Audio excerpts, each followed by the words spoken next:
lebih banyak gitu, tidak hanya sebatas misalkan yang kalian lihat deskripsi sebelumnya itu model pembelajaran compare analisis, H0, hipotesis dan seterusnya gitu. Terus kemudian menggunakan statistik uji T, one way ANOVA, two way ANOVA gitu. Itu saya pikir udah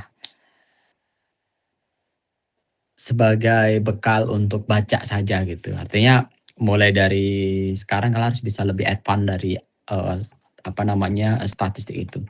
Nah di Smart PLS 4 ini banyak sekali ini project-projectnya, baik itu multi-methods, PLSM, CBSM, sampai kemudian regresi dan path analysis and process ini saya juga belum paham gitu ya. Semua belum saya coba gitu ya, terus terang saja. Cuma saya pernah mencoba tentang multi-group method, comparing between male female gitu dalam satu file gitu. Gambarnya muncul 2 kali dan seterusnya. Cuma yang akan kita bahas hari ini adalah terkait dengan SEM-nya.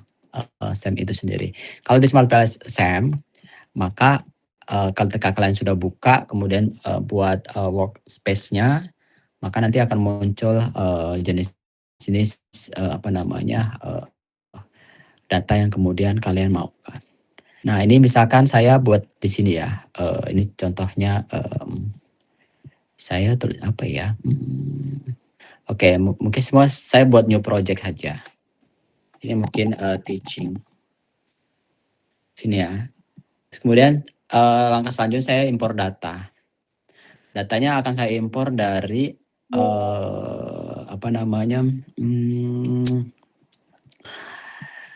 data yang sama persis. Mana tadi? Ini ya, start pen questionnaire ini. Nah, oke. Setelah kalian muncul ini, yang ini kita buat bulk change-nya menggunakan ordinal. Karena di Smart PLS ini dia bacanya ordinal. Kalau binaris sama kategori kadang agak susah keluarnya. Setelah itu oke, baru import. Nah, di sini ada dia bilang ada missing value 1. Saya nggak tahu missing value-nya itu di mana ya. Tapi oke lah ya. Nanti kalau ada hal ini kalian harus cek lagi di mana missing value-nya gitu ya. Oke, kalau sudah datanya dimasukkan ada sekitar 213 responden, baru kita bisa menggunakan PLSM sama CBSM. Nah, ini dia. Kalau menggunakan angket, nah ini kita akan karena hari ini topiknya PLSM, maka kita topik PLSM. CBSM-nya mungkin pertemuan selanjutnya. Oke, di bagian sini kalian bisa klik PLSM. Misalkan di sini kalian tulis namanya apa ya? Misalkan ini kelas apa ya? 4E ya. 4E ya, sorry. Bapak, maaf nggak ada gambarnya. Oh, really? Iya, Wait. dari tadi nggak ada. Show my screen anywhere. Saya belum klik show screen anywhere. Sudah sekarang udah lihat? Sudah, Bapak. Tapi Oke, masih good. kayak ke screenshot gitu, Pak. Belum keluar. Wait. Belum ada, Oke. Bapak. Saya stop sharing dulu. Oke ya. Kalian kertas kerjanya banyak, tinggal data kalian di mana. Kalau misalkan saya buat di sini untuk teaching, ya sini teaching ya. Ini kita bisa lihat ini kok. Start pen gitu ya, statistik pendidikan. Ini kelas 4E. Nah, selanjutnya dari sini kalian bisa klik kanan, import data file. Masukkan, ya, ini dimasukkan. Sorry, ini saya ulangi lagi ya. Saya delete dulu ya, mana delete-nya? Oh ini. Ini juga saya delete dulu. Saya ulangi, mana? Nah, di sini ada import data, tinggal import, masukkan. Nah, dari sini ada datanya, ada missing 1 ya. Kita coba sih missing 1-nya di mana. Sebentar.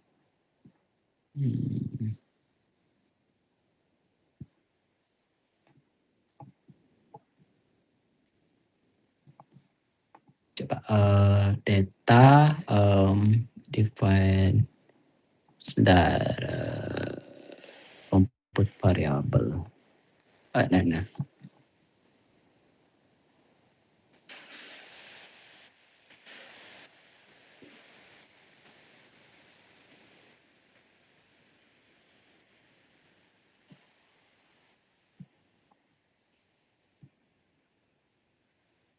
Sebentar, ini record in same variable. Oke, nggak usah. Oke, langsung ke sini aja. Nah, kalau sudah kalian masuk ke sini, jangan lupa di sini dari block change-nya ini kalian rubah menjadi ordinal. Ordinal ya, datanya harus ordinal. Oke, baru import. Nah, sini ya. Nanti kalau ada missing value nanti dicek lagi di bagian SPSS-nya. Kalau sudah kita back, datanya sudah muncul, baru kita klik PLSM. Di PLSM ini kita buat misalkan namanya 4E misal. Oke. Nah, di sini muncul seperti ini. Di sini kita tinggal masukkan aja semua datanya, tinggal klik dari 1 sampai 5, drop and drag ke kanan. Namanya bisa rubah, apa misalkan bisa tetap SP juga nggak masalah. Munculnya seperti ini. Kemudian VM 1 sampai 5 juga sama, masukkan ke sini, namanya tetap VM juga nggak masalah. VM 1 sampai 5. Oke. Kita akan membiarkan nomor SP 4 dan 5 tetap di sini. Nanti apa yang terjadi? Nah, modelnya kemarin VM dan SP menuju PM ya. Nah, ini kita buat gini. Jadi gambarnya bisa kalian drop and drag. Kemudian di sini SP-nya di bawah deh. Ya, ini gini ya. Nah, ini kalian bisa rubah misalkan ke kiri, tinggal diklik. Ini ke kiri bisa diklik. Ini bisa dimainkan gitu. Bisa kanan kiri gitu. Kanan kiri maju mundur. Nah, itu bisa di sini. Misalkan saya buat modelnya seperti ini. Atau kalian bisa kanan atas bawah juga, oke. Okay. Nah, setelah itu di sini kalian konekkan variabelnya antar. Misalkan kalau tidak salah VM ke PM tinggal ditarik garis yang ini. Nah, gini ya.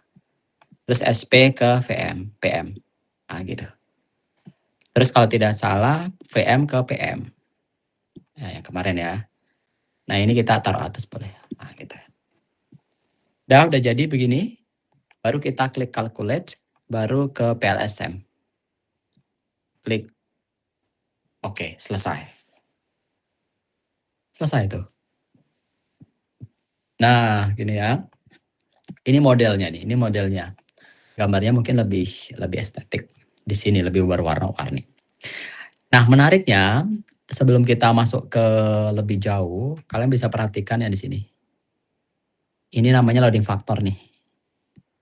Ya, ini loading factor, kalian bisa melihat ini nilainya udah di atas 0,5 semua. Tapi untuk yang SP di sini masih ada 0,2 dan 0,1. Nah, kan muncul ketawanya di sini gitu. Gitu ya. Jadi di sini juga akan muncul hasilnya kalau kalian taruh panah di masing-masing variabel akan muncul composite row-nya berapa, AV-nya berapa, chroma alpha-nya berapa, itu terdeteksi semua di sini. Cuman kita tidak bisa mengetik di sini ya. Kita bisa dapatkan datanya dari sebelah kiri ini. Ya kan? Nah, kita lihat untuk loading factor ini. Loading factor ini kalau kalian mau report di Words, kalian bisa lihat di bagian outer loadings. Tinggal klik aja. Nah, ini muncul nih. Gitu ya. Outer loadingnya sini kalian bisa lihat SP-nya 0,2 dan 0,1. Kalau kalian buat seperti ini, maka sudah kita bahas sebelumnya, kita buang saja nilai-nilai ini. SP4 dan 5 kita keluarkan saja. Caranya gimana? Kita balik, kita kasih ke menu delete. Yang ini kita delete. SP4 dan 5, gitu kan. Nah, kita rapikan lagi di sini. Rapikan lagi dengan misalkan nih. Nah, gitu. Jadi SP-nya ada 1, 2, 3 saja. Gambarnya juga kalian sebenarnya bisa buat hitam putih juga boleh, coloring boleh. Cuman kalau colornya kayaknya hanya ada 2 ini color. Oke. Ya, ini sudah kita buang ini. Selanjutnya kita kalkulasikan lagi dengan PLSM. Tinggal klik, ya sudah muncul nih. Ini sudah muncul seperti ini. Kita lihat outer loadingnya di sini sebelah kiri. Nah, sudah muncul semua. Jadi warnanya hijau, itu menandakan celing gitu. Nilainya cukup bagus. Di atas 0,5 semua, 0,6 bahkan. Kalau ada warna merah gimana? Tapi kalau ada warna merah, misalkan ada angka merah, terus kemudian nilainya masih 0,5, tidak masalah. Atau 0,6 nggak apa-apa. Yang harus kalian buat keputusan adalah kalau nilai loading faktornya di bawah 0,4, buang saja. Walaupun kalau misalkan di sini nilainya ada merah, cuma nilainya 0,5, biarkan. Karena itu masih dipenuhi gitu, terpenuhi gitu. Nah, caranya gimana untuk mendeteksi ini biar kalian tidak menulis banyak? Tinggal copy aja sini, copy to Excel atau Word. Tinggal di copy, baru kalian buka, misalkan buka apa ya, buka Word-nya lah. Word saya mana ya? Oh ini. Oke. Nah, kalau sudah buat Word, misalkan sini gitu ya. Nah, itu gambarnya gini. Sudah ya, tuh. Jadi tidak ngetik lagi. Mirip dengan Jaspi, tinggal dipindahkan saja gitu ya. Kalau di Smart PS begitu. Terus kalau sudah kalian outer loadingnya ini, apalagi yang perlu kalian tambahkan? Nah, ini perhatikan. Kalau kemarin di bagian kita yang kita gunakan adalah measurement evaluasi sama SEM-nya ya. Kalau evaluasi itu kayak semacam outer loading, kerombat alpha dan seterusnya ya. Nah, yang di sini ini namanya measurement evaluation. Ini sama, mirip yang kita bahas, sama persis, hanya saja beda softwarenya. Kemudian kita keluarkan diskriminan validity-nya. Nah, nih, diskriminan validity-nya lengkap nih. Ada kerombat alpha, composite reliability, row alpha dan row C, sama average. Kita copy saja sini. Copy, kita pindahkan dulu ke Words-nya. Nah, gitu ya. Nanti kita samarikan berdasarkan kebutuhan jurnal. Terus kemudian ada diskriminan validity. Nah, diskriminannya ada menggunakan ada Vannenacker, ada HTMT. Gitu ya, silakan. Kalau mau HTMT tinggal di copy aja. Di sini ini pakai HTMT. Nah, gitu. Terus kemudian collinearity statistik juga kalau mau disampaikan boleh gitu, bahwa tidak ada data yang multikolinear. Ini juga boleh. Oke. Terus kemudian apa lagi ya? Yang ininya juga boleh. Ininya juga boleh lah nanti. R adjust-nya juga boleh. R square-nya juga boleh. Masukkan sini. R square. Sorry. Terus kemudian ada F-nya. Sebenarnya R square nggak masuk ya. Karena R square ini harusnya munculnya nanti di... oke lah, nanti aja. Nah, ini yang pertama. Jadi kalian harus alatnya itu jelas hasilnya. Jadi bagaimana faktor loadingnya, kemudian kerombat alpanya, HTMT-nya, diskriminan validity-nya. Nah, kalau kalian mau menjadikan satu ya tinggal dibuat aja misalkan begini. Biar nggak boros yang namanya tabel. Tinggal dibuat aja begini. Misalkan sini PM. Terus kemudian di sini sorry. Ini kita pindahkan dulu sini ya. Nah, ini kita pindahkan sini supaya jadi satu, gitu ya. Tabelnya biar nggak banyak kan. Ya, nah di sini PM, kemudian nanti di sini PSP, di sini VM. Nah, nanti di sebelah kanan ini kalian bisa isi dari angka-angka ini, gitu. Isinya gimana? Ya udah tinggal tambahkan aja misalkan 1, 2, 3, 4 ya. Ini kita tambahkan insert sebelah kanan. Nah, gitu ya. Tinggal tambahkan ini saja masuk ke sini. Nah, gitu ya.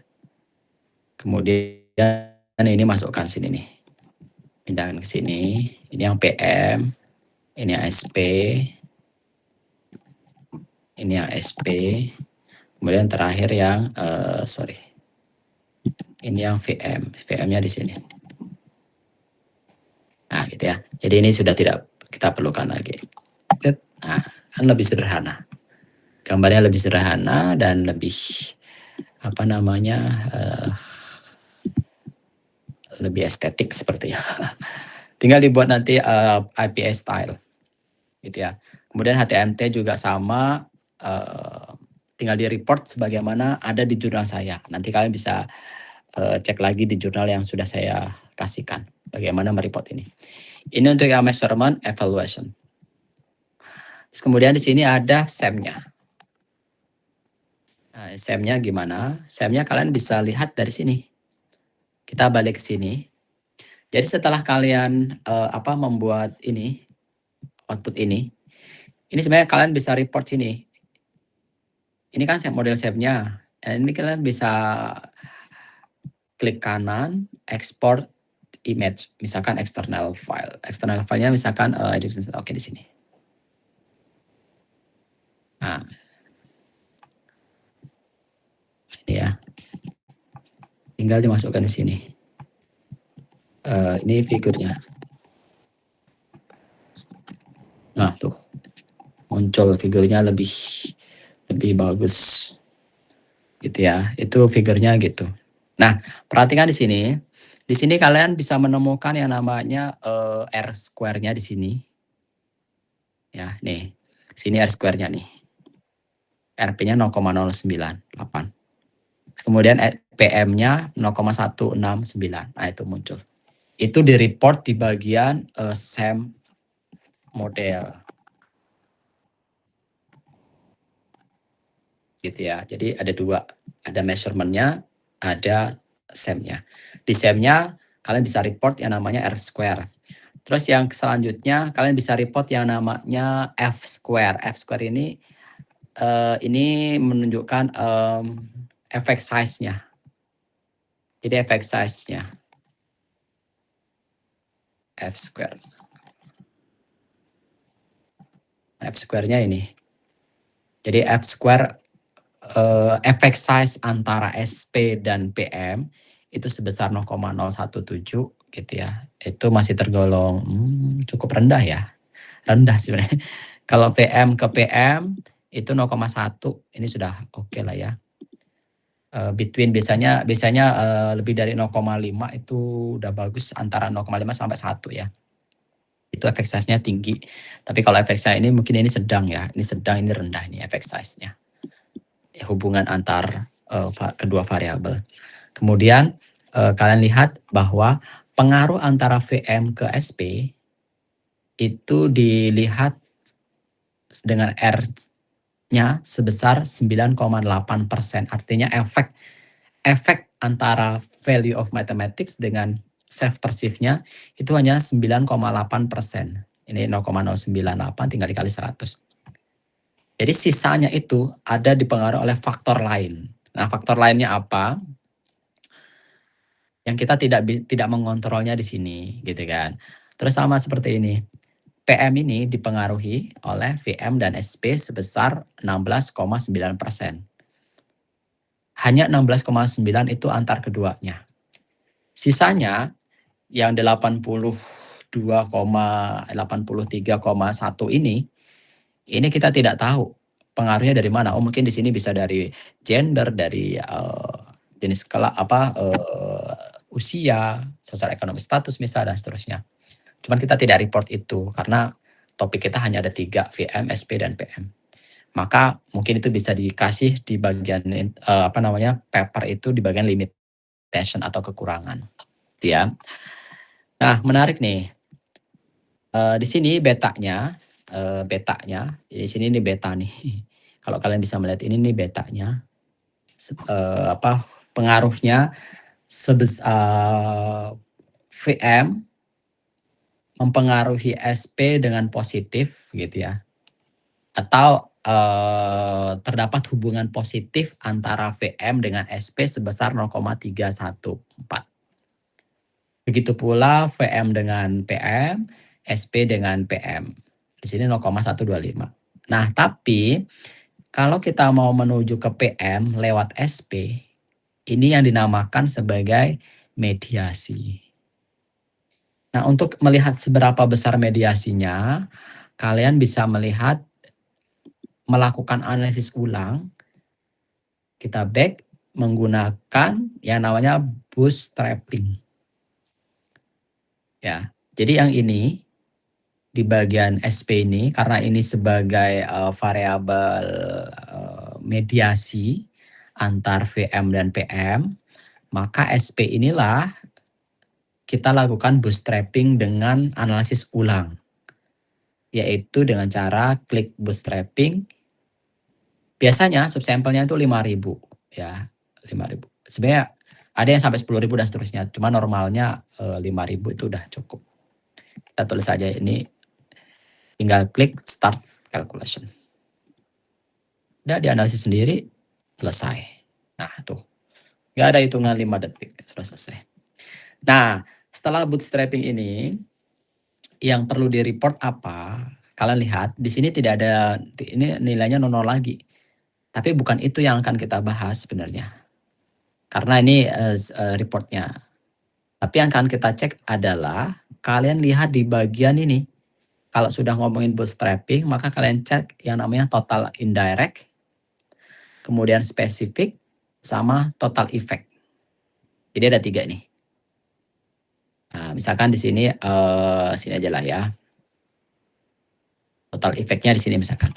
Total effect-nya saya copy di sini. Nah, masukkan di sini. Ini total effect. Nah, tinggal masukkan. Kemudian spesifik. Nah, ini spesifik nih. Dari VM menuju SP menuju PM nilainya hanya 0,039 gitu ya. Ini kita bisa lihat di sini. Nah, gitu ya. Nah, gitu ya. Jadi kalau kalian pengen lihat. Oh, saya taruh di atas dulu. Nah, saya besarkan. Nah, coba kalian bisa perhatikan sini. Di sini, nih menarik nih. Di SP dan PM ini 0,125 ya. Ini 0,125 ini. Nilainya 0,096. Positif, nilainya positif 0,125. Tapi p-value-nya dia lebih dari 0,05, enggak masalah gitu. Tapi dia hubungannya positif. Terus kemudian ada VM ke PM.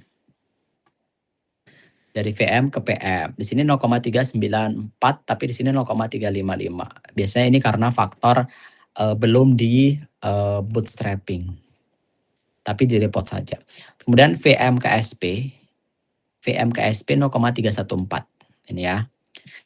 Nah, di sini ada nilai yang di sini kita tidak ketahui dari VM ke PM, PM ke SP ke PM.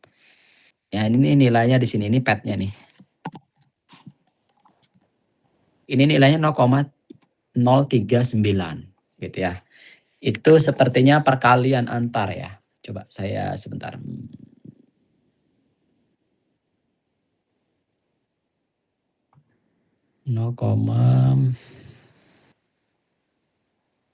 Oh ya, benar. Jadi nilai 0,39 ini yang p-value-nya hanya 0,195. Ini nilainya lebih dari 0,05 ya. Original sampel ini, kalau kalian hanya mengandalkan ini saja, kalian tidak tahu nilainya dari mana ya, berapa besar mediasinya gitu. Tapi kalau kalian ingin tahu, tinggal dikalikan saja 0,314 kali 0,125. Hasilnya pasti 0,039, gitu. Nah, ini. Itu ya. Tapi kalau kalian hanya sebatas mengalihkan saja, tahu, cuman nggak tahu p-value-nya berapa gitu. Makanya p-value itu munculnya di bagian bootstrapping tadi. Tinggal di bagian spesifiknya. Nah, ini yang di report ini. Oh, bahwa SP itu memediasi hubungan antara VM dan PM sebesar 0,09. Nah, misalkan, SP sebagai mediasi antara PM dengan SPM sebesar, sini betanya masukkan. Betanya where should the oke, nih sama dengan 0,039, P-nya misalkan sama dengan 0,197 misalkan. Gitu. Ini. Terus kemudian kalau yang ini ya sama aja, SP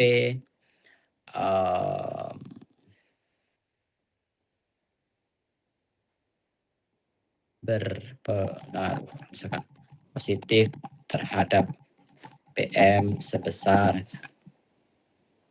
nah itu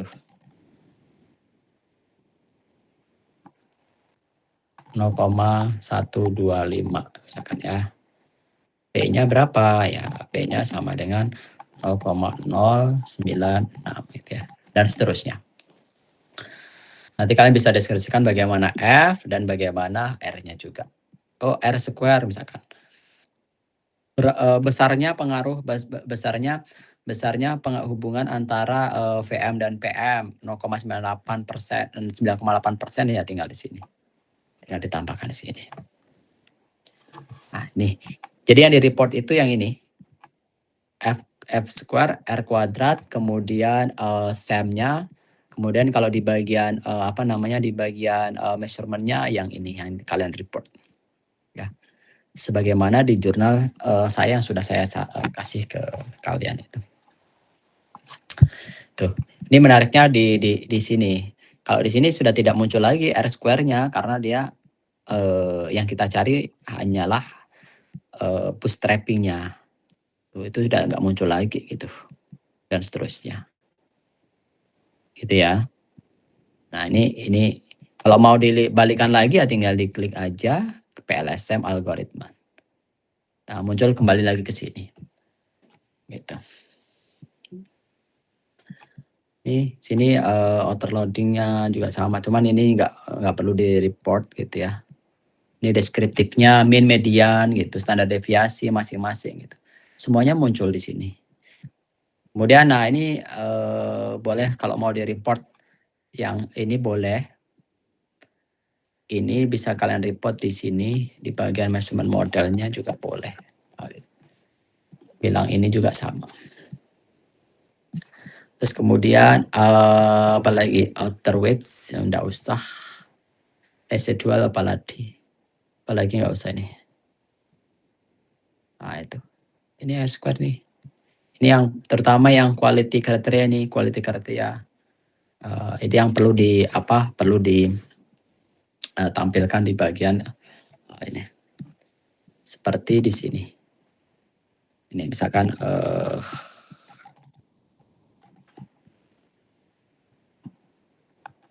sebentar ini ya misalkan ini.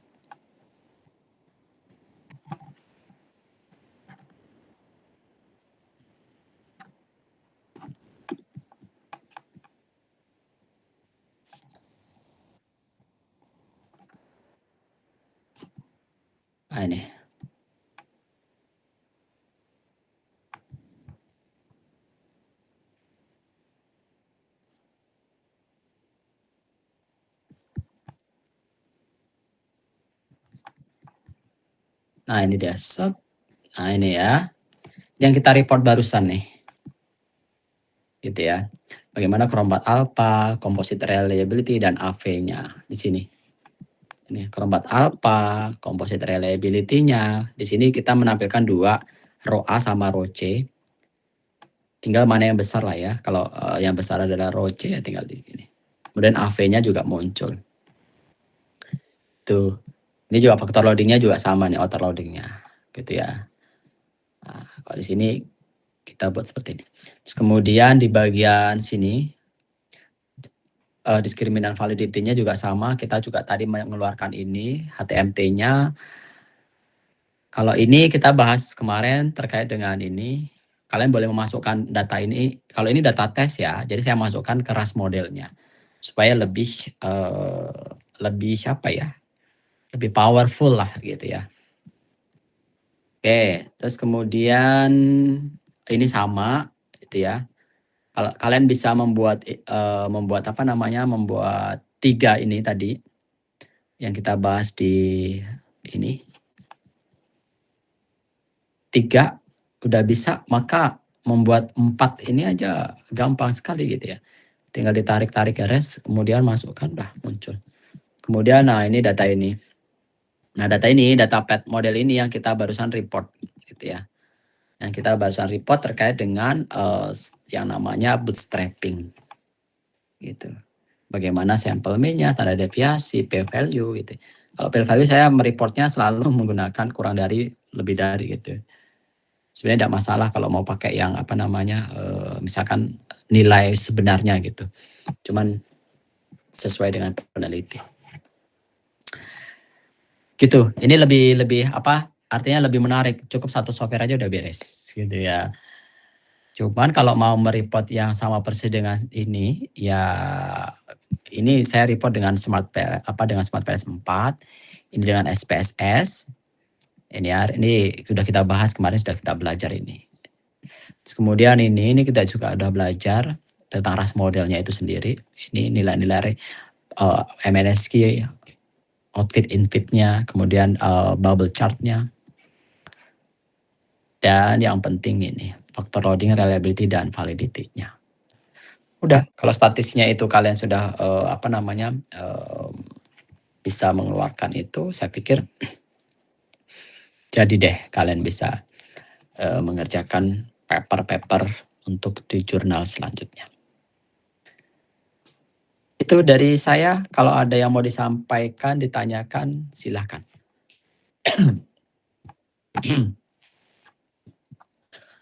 Yuk, silahkan. If any.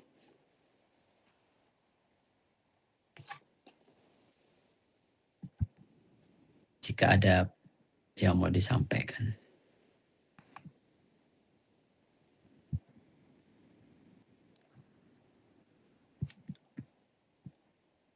Ya ini juga bisa, misalkan sini kalian bisa namanya VM, itu bisa diganti, tinggal klik kanan aja. Sebentar. Di bagian back, klik 2 kali, VM-nya ganti misalkan value of mathematics misal. Oh, sorry.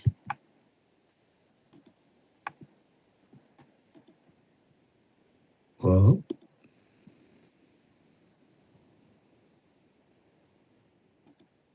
Oh nggak mau. Ini kenapa nih? Persave.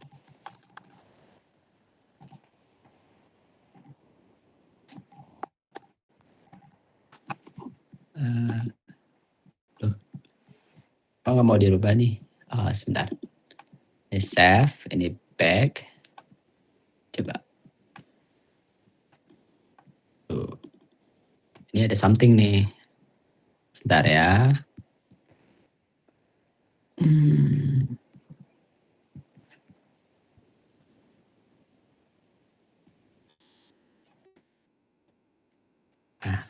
Harusnya di sini VM ini bisa dirubah ya. Ketika sudah muncul. Harusnya di sini bisa dirubah, cuman di sini nggak muncul ya. Coba ya, ini saya delete aja nih. PM-nya kita ganti di sini. Sini.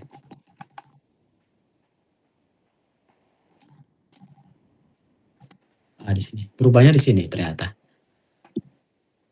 Nggak ditarik garis saja. Sorry.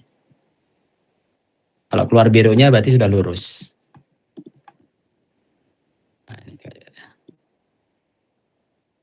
Cuman ini biasanya yang ini itu bisa diganti langsung dari sini ya. Formatif ini apa?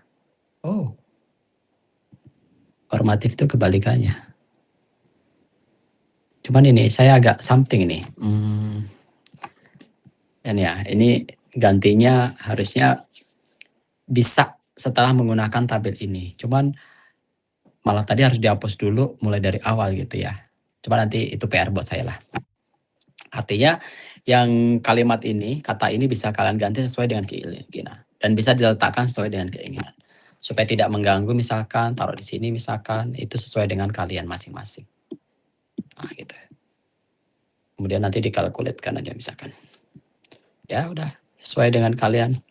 Udah tinggal ditampilkan di paper-paper kalian. Oke, itu dari saya terkait dengan Smart PS untuk SEM hari ini. Kalau ada yang mau ditanyakan, ada the biggest issue, silakan.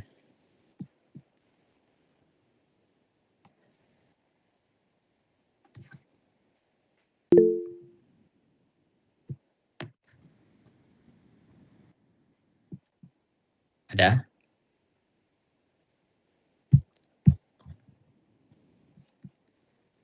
Kalau tidak ada, dari saya sepertinya itu. Nanti kalian bisa mencobanya jika kalian memang membutuhkan yang namanya ini. Nah, menarik nih. Kalian sebenarnya dengan bahasan ini kalian sudah punya ide sebenarnya bagaimana kalian mau membuat yang namanya penelitian itu. Misalkan saya mau melihat apakah misalkan ya, apakah misalkan penggunaan artificial intelligence itu misalkan memberikan pengaruh positif enggak sih dengan hasil belajar matematika misal gitu. Apakah kemudian dengan orang-orang yang mempunyai kemampuan membaca gitu terkait dengan literasi matematisnya, apakah juga mempengaruhi dengan kemampuan hasil belajar matematikanya gitu. Itu ada 3 variabel tuh. Lantas misalkan orang-orang yang punya kemampuan literasi matematis yang mungkin bisa dibilang tinggi dengan pemanfaatan AI, apakah juga bisa mempengaruhi gitu ya? Nah, itu jadi pemanfaatan AI itu bisa dijadikan sebagai mediasi gitu. Jadi kita banyak membaca, dimediasi oleh literasi dari AI, kemudian menuju ke prestasi matematika siswa. Ah itu menarik. Itu bisa kalian buat dengan SEM ini. Kalian bisa menggunakan data-data itu kasih buat penelitian dan seterusnya menggunakan SEM daripada hanya sekedar regresi saja gitu. Kemarin waktu saya menguji di beberapa pekan lalu kalau tidak salah, skripsinya salah satunya membahas 3 variabel dan dia hanya propose untuk menggunakan regresi saja. Regresi misalkan dari variabel A ke Y, dari variabel B ke Y gitu. Udah selesai. Cuma untuk melihat semuanya, si penguji menyarankan untuk kemudian menggunakan SEM aja. SEM itu bisa lebih friendly menggunakan Smart PLS gitu ya. Itu penguji melakukan itu, maka si student akan mempertimbangkan itu dengan pembimbingnya dan seterusnya gitu. Itu saran penguji utamanya begitu. Karena lebih mudah, lebih efisien dan saya pikir lebih kompleks, lebih komprehensif gitu. Bisa menjawab lebih dari itu gitu, baik itu R square-nya, hubungan seberapa besarnya, kemudian efek size-nya dan seterusnya. Gitu. Jadi lebih oke menurut saya. Jadi kalian bisa mengeksplor lebih dalam lagi. Ya. Oke, dari saya itu. Kalau tidak ada, ini saya tutup share screen-nya. Boleh? Siapa nih yang mau nanya? Bapak izin bertanya. Boleh, boleh. Untuk Silakan. tugas yang tadi didemokan oleh Hesa itu dikumpul nggak ya Pak? Menurutmu dikumpul nggak?